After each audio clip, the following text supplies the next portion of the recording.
আসসালামু আলাইকুম। কৃষি জগৎ চ্যানেলের পক্ষ থেকে আপনাদের সবাইকে আমি অভিনন্দন জানাচ্ছি। আজকে আমরা এসেছি বাংলাদেশ কৃষি উন্নয়ন কর্পোরেশন উদ্বোধন কেন্দ্র বিএডিসি ঝুমঝুমপুর যশোর।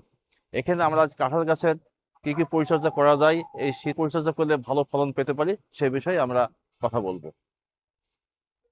এই যে আমরা এসে গেছি কাঁঠাল গাছের কাছে। এখন এই দেখেন, আজকের ডিসেম্বর মাসের 25 তারিখ। এই কাঁঠাল গাছের মুচি হওয়া শুরু হয়েছে। এখন আমাদের এই কাঁঠাল গাছের কিছু কিছু পরিচর্যা করে নিলে পরে আমরা কাঁঠাল গাছের মুচি ধরা থেকে বন্ধ হবে, এবং কি কি পরিচর্যা নিতে হবে সে বিষয়ে আমি কথা বলবো। কাঁঠাল গাছে এখন দেখা যাচ্ছে যে মুচি হলে পরে রাইজোপাস আর টোকারপাস নামে এক রকম একটা ফাঙ্গাস আছে। এই ফাঙ্গাসটা যদি অ্যাটাক করে তাহলে পরে মুচি প্রথমে বাদামি রং হবে এবং পরে কালো রং হয়ে মুচিটা ঝরে পড়ে যাবে। তাহলে শেষ পর্যন্ত কি হবে, আমাদের কাঁঠালের ফলন হবে না। এই রাইজোপাস আর টোকারপাস নামে যে ফাঙ্গাসটা আছে, তার যে মাইসিলিয়াম, সেটা একটা কাঁঠালের মুচি থেকে একটা কাঁঠালের মুচিতে চলে যায়। এবং কিভাবে যায়? পোকার দ্বারা যায়, বাতাসের দ্বারা যায়, পানির দ্বারা যায়, বিভিন্নভাবে এটা ট্রান্সমিট হতে পারে। এই ট্রান্সমিট হওয়া থেকে আমরা যদি রক্ষা করতে পারি তাহলে আমরা কাঙ্ক্ষিত ফলন পেতে পারবো। আর কিভাবে রক্ষা করতে হবে? আমরা যদি ডাইথেনিয়াম 45 বা ম্যানকোজেব গ্রুপের যে ছত্রাকনাশক আছে, সেই ছত্রাকনাশকটা যদি আমরা প্রত্যেক 10 লিটার পানিতে যদি 25 থেকে 30 গ্রাম মিশিয়ে যদি আমরা গাছে দিই তাহলে পরে এই রোগ থেকে আমরা মুক্তি পাবো। এবং আমি সাজেস্ট করব, আমরা জাতীয় ফল হিসাবে আমরা যেভাবে এটাকে মূল্যায়ন করি, কিন্তু আমরা পরিচর্যার দিক থেকে কিন্তু কাঁঠালের কোনো কিন্তু পরিচর্যাই করি না। এটা অবহেলাই কিন্তু হয় এই কাঁঠালটা।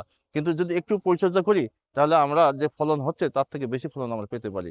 এই দেখেন, এখানে আমরা আজকে এসে আমরা দেখতে পেলাম যে একটি কাঁঠালের মুচিতে অ্যাটাক করেছে। তো সুতরাং আমরা দেখাতে পারি এই যে রাইজোপাস নামক যে ছত্রাকটা আছে, এই দেখেন আরো কাছাকাছি নিয়ে আসে দেখতে পারি। রাইজোপাস নামক যে ছত্রাক, এই দেখেন এখানে অ্যাটাক করছে, এবং অ্যাটাক করার পরে এটাকে প্রথমে বাদামি বর্ণ ধারণ করছে এবং তারপরে যে কালো হয়ে যাচ্ছে, কালো কালো হয়ে সম্পূর্ণ এই মুচিটাই যখন কালো হয়ে যাবে।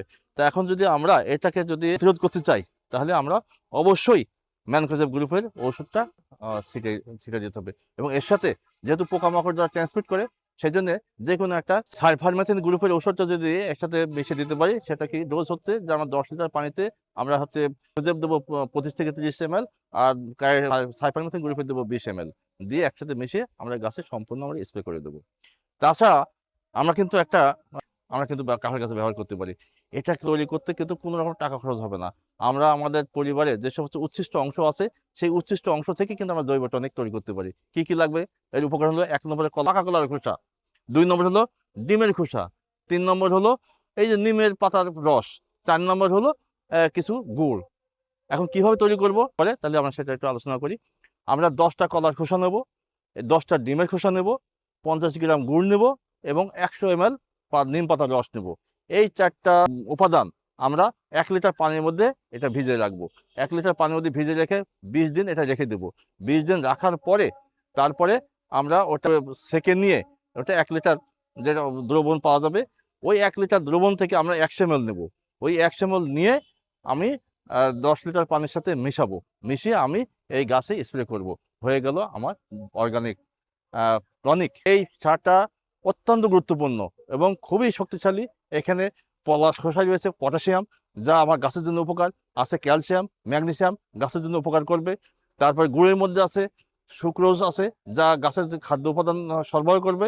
আর ডিমের খোসা আছে সালফার, যা আমাদের সালফার সরবরাহ করবে। আর পাতায় তো এটাতে আমরা জৈব বালাইনাশক হিসেবে ব্যবহার করি।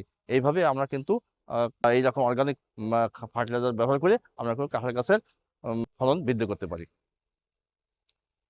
এই যে এই গাছটা দেখতেছেন, এটা হচ্ছে আমাদের 12 মাসি একটা কাঁঠাল গাছ। আমরা এখানে রোপণ করার পরে আমরা যতক্ষণ পর্যন্ত এটা সাকসেস না হয়েছে ততক্ষণ পর্যন্ত আমরা এটা প্রচার করি নাই। আমরা 12 মাসি গাছটা লাগানোর পরে গত বছর লাগানো হয়েছে, এবছরে আমাদের এই যে দেখা যাচ্ছে যে সুন্দর সুন্দর কাঁঠাল চলে আসছে। আলহামদুলিল্লাহ, এটা আল্লাহর নিয়ামত। আমরা এই কাঁঠাল গাছ থেকে আমরা 12 মাস কাঁঠাল পাবো।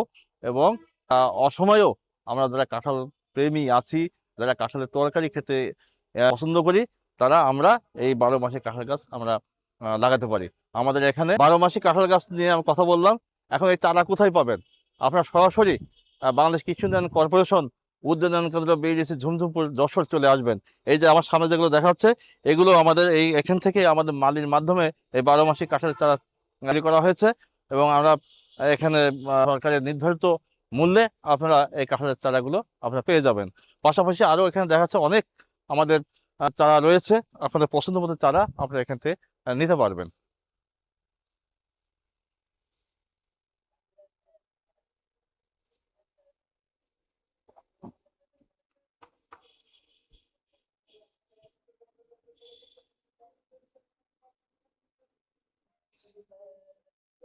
উপস্থিত দর্শক মণ্ডলী, এতক্ষণ আমার সাথে সময় দেওয়ার জন্য আপনাদের সকলকে ধন্যবাদ জানিয়ে আমি আজকের মতো এখানে শেষ করছি।